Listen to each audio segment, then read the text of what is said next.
Do you have a dream? Section 1. If at first you don't succeed, change the rules. Fear is challenging each person to awaken to their loving inside. Some of us are being tested with lost jobs or dying family members. Maybe your home has been destroyed in a natural disaster. Or perhaps, like me, you've had toxic family issues and serious illness. These are all part of a greater change that God is delivering to each person.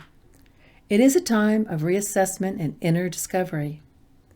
Change can be scary, but it doesn't have to be.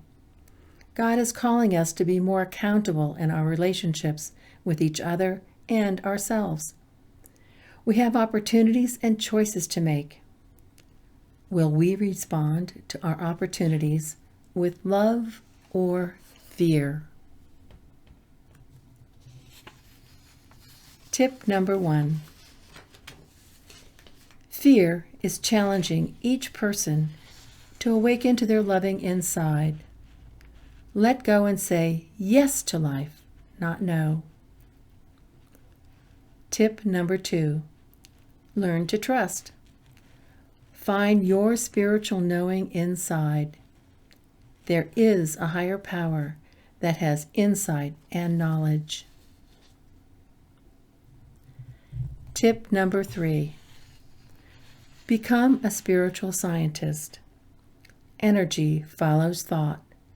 Imagine and feel your reality. Tip number 4. Change. Do you like it? Will you respond to your opportunities with love or with fear? Tip number 5.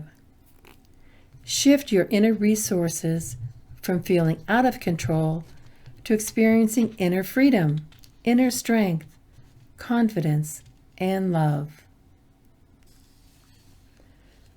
Tip number 6. God is calling us to be more accountable in our relationships. We have opportunities and choices to make.